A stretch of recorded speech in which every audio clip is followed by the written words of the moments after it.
Well, Jamie, I am so excited to have you on the Collide Kids podcast today. It is good to be here. Thanks Yeah, for this having is me. awesome. We met at a children's conference, and I am very familiar with your music because I used to be a kids worship leader for many years. And Nice. so I love what you guys are doing. So, would you just introduce yourself to our listeners? Tell us a little bit about who you are and what you do. I would be happy to. My name is Jamie Statema. I live in the Nashville, Tennessee area, and I make great music for kids that won't drive parents bonkers. I have been a Go Fish guy for 30 years. This year's 30 years since Go Fish Wow. started.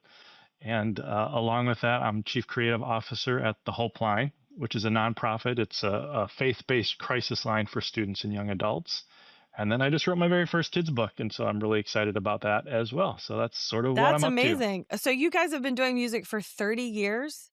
Yeah, so like the first 10 or 12 years wasn't children's Okay. music. We were just normal like CCM music. We were signed to In Pop Records and just doing stuff you'd hear in like K-Love and stuff. We toured with Rebecca St. James and Salvador and Ginny Oh, Owens, yeah. all the old school CCM artists back in the day. And about 10 or 12 years into that, we were called Go Fish back then, and you can look up the old albums on iTunes and all that. Sort of on a whim, we thought we would do a children's record just for fun. And then we were going to get back to our real music. Well, we never went back to real Nice. music because we loved doing this. We had no idea there was such a huge need for music that parents and kids could actually enjoy together. And then that sort of turned into curriculum and other things in the children's ministry world. And we just loved it. And so we've been doing it That ever is since. amazing. And so you started when you were like 5 years old, right? To be in it.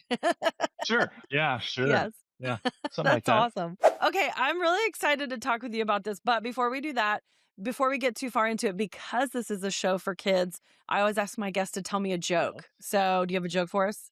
You came to the right fella. All right, I got a Okay. good one for you.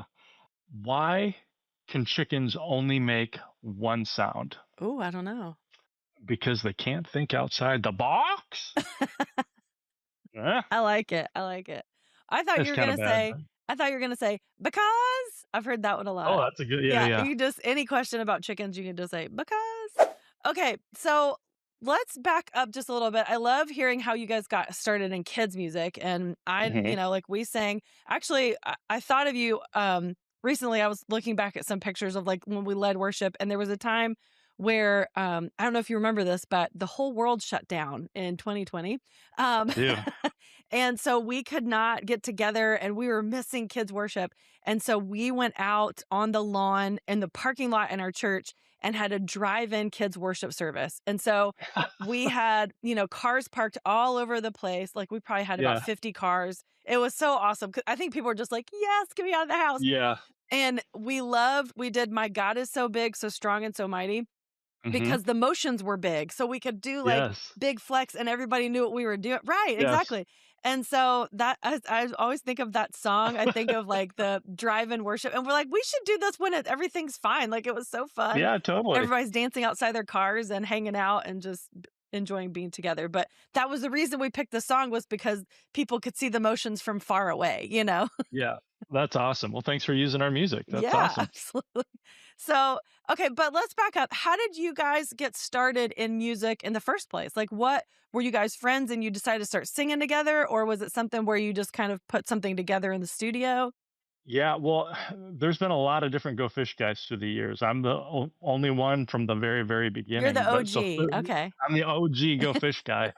But when we originally started, it was myself and a friend from my church up in Minneapolis, Minnesota, had this idea to do like an a cappella group. Again, it wasn't for kids or anything. And Okay. so we held auditions, Oh, and we found another guy. We put an ad in CCM magazine back then that we were looking for singers and auditioned a bunch of guys. We got another guy from Wyoming, Jared, who came and sang bass. So it was the three of us who were a cappella group, and then we okay. added a fourth, and then we were down to three, and then we had four again. So there's probably been like 13 Go Fish guys through the years. But then, like I said, it was about 12 years into that that we did our first children's record, and that really Okay. just seemed to click, especially with the harmonies and the a cappella thing. It just seemed to be a really good fit. There you go. And That's you're sort of how it all started. Yeah. It's funny too, like you're talking about how you're gonna get back to real music and how we talk about Yeah, like there's like kids worship and then there's like real worship, but all of it is worship. Like I think you realize this too, probably as you're leading worship, like kids are worshiping the same God that adults are worshiping. It's not different. 100%. And I say this all the time. Our music is for kids ages 0 to 100 because the Yes, gospel is the gospel, whether you're 60 or 6. that's right. The message is the absolute same. And the key, I feel, to making great music for kids that won't drive parents bonkers is to not talk down to kids because Hmm. kids are way smarter than most people give them credit for. The Holy Spirit can do its work even when you're a kid and help these children understand scripture and all that. So we're always, dig into the Bible, dig into God's word, because that is where ultimate truth is. That's right. And I love that your music is just I mean, one of the reasons I liked your music is because it's such high energy, because that's what kids need. Mm. They can still Yeah. sing the same words to older songs, to hymns, but if it's got a good beat or they can jump up and down and wave their arms, they're gonna be so much more into it, and they're gonna remember it better. Like, they're gonna remember the words and the Yeah. melodies, and so Yeah. We have a song called Bible Book Bop that goes through the books of the Bible. And I uh-huh. resisted writing that song for a long time. So I'm like, how do you do that and make it like a legit song, Yeah. But finally I tried it, turned out pretty good. And I just got a message the other day on social media from someone that's like, I have my Bible degree through college and I sang that song to remember the books of Bible all the way through college, That's right. So things like that. It's amazing how music does, it helps you remember things. It's a great way to learn things. And Yeah, that's so true. You're still doing music? You're still singing with Go Fish? I am. Yep. We're still doing concerts and doing things. I'm really dividing my time a little bit though. So like I said, we're still doing the Go Fish thing. That's Mhm. going great. But then I'm working at the Hope Line, which I talked about before. That's a great resource for parents, especially of students and young adults. It's thehopeline.com. They do Mhm. amazing work. So I'm working with them, and we actually just spent the last 18 months developing a new curriculum called Ready, Set, Leap, which is a training for parents on how to have effective conversations with students and young adults, Awesome. based on what the Hope coaches do at the crisis line. And so been working on that. And so we're doing live events with those as well. So I'm traveling with that. And then really kind of the big project for me personally this past year is releasing our first children's book, which is based on a Go Fish song called A Broken Crayon. Oh, okay, so this is based on one of your songs. Tell us about this Mhm. book. Why did you decide to make your song a kid's book? Such Yeah, a good well, idea. thank you. I've always wanted to do that, Okay. and just felt like with all the songs we've had through the years, we just didn't have that perfect song that would translate into a children's book because I didn't want to force it. Mhm. And I wrote A Broken Crayon as a personal song for me. It's all about how God can take broken things and turn them into beautiful things. And I heard this phrase a while back, how broken crayon can still color. And I just thought, oh, that is so neat. And I'm like, what if we could write a story about the actual crayon that breaks and thinks it can't color anymore? Mhm. And so that's what the book is about. So we released the song first. And then someone said, oh, that would be a good kids book. I'm like, duh, I've been wanting to do that. I didn't think of that. That's a good idea. And so it was quite a long process. It took about a year and a half, to get the children's book finished, find the right illustrator, get it all to make sense and all of that.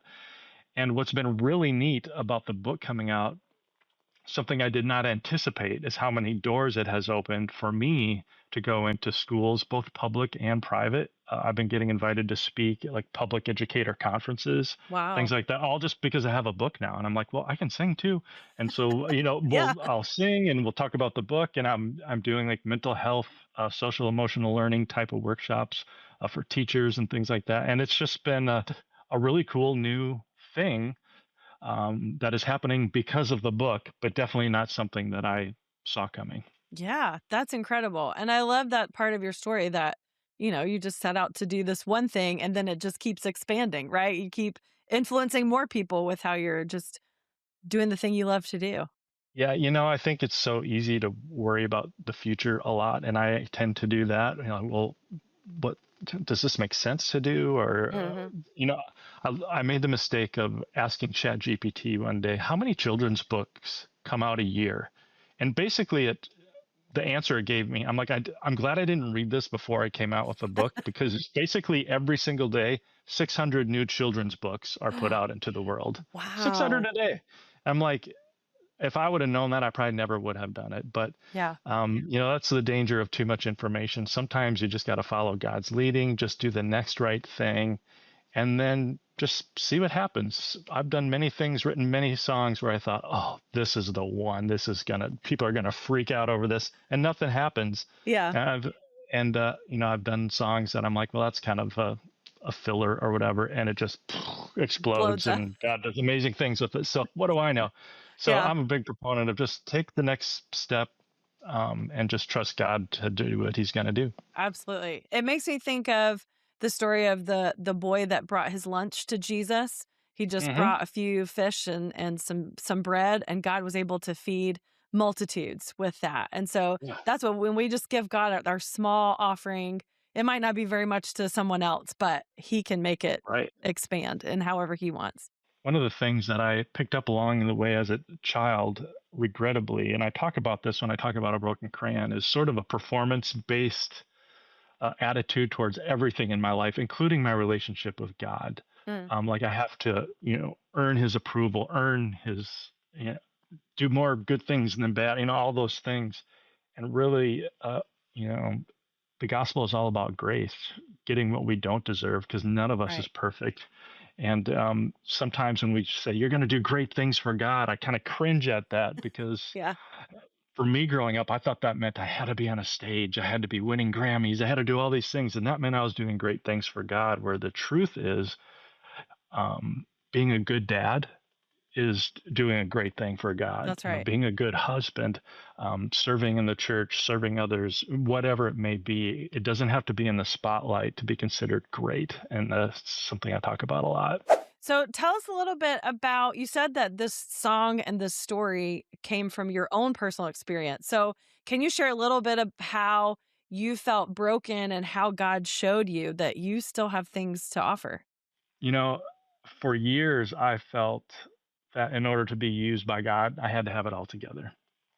Now, I knew I didn't have it all together, so I thought I would just act like I had it all together. And that doesn't work either. Mm, Um, and going down that road really led to me feeling isolated, kind of emotionally numb, not a lot of joy, which confused me because I was doing what I wanted to do. I was making music for a living. I was a Go Fish guy. Where, do thousands of churches using our curriculum, all these things. But inside, I was miserable, and I couldn't figure out what was going on with me. mhm. So I basically stopped doing everything for a while. Go fish, stopped doing curriculum, all the things, because I needed to figure out what was going on with me, because I was miserable. I was angry at the world, and didn't really know why, And for me, it came down to getting brokenness. For me meant, okay, I can't do this on my own. I need some help. Mm, And for me, that meant going to counseling. That meant surrounding myself with a group of men who knew everything about me, and really working on myself. And so I'm grateful my life today doesn't look like it looked then. mhm. And that's where a Right. broken crayon came from. Okay. Um, the fact that, yeah, I'm broken. I could not fix myself. I needed to get help. But God, in His mercy, changed me from the inside out. And that's really the message of the book, is that. And with my work at the Helpline, these kids come in, they're dealing with a crisis, they need help, and many times their lives are changed with the gospel of Jesus Christ. And I thought, they wouldn't even be here if it wasn't for the brokenness in their lives. And That's I'm true. seeing God take their brokenness and use it and transform hearts every day. And so I was just seeing it all over the place. Like, how did I miss this my whole life? And that's really the message of the book, that even when you feel broken, it's not over. You don't have to go into shame. You don't have to go into all these things. God can take you and give you another shot.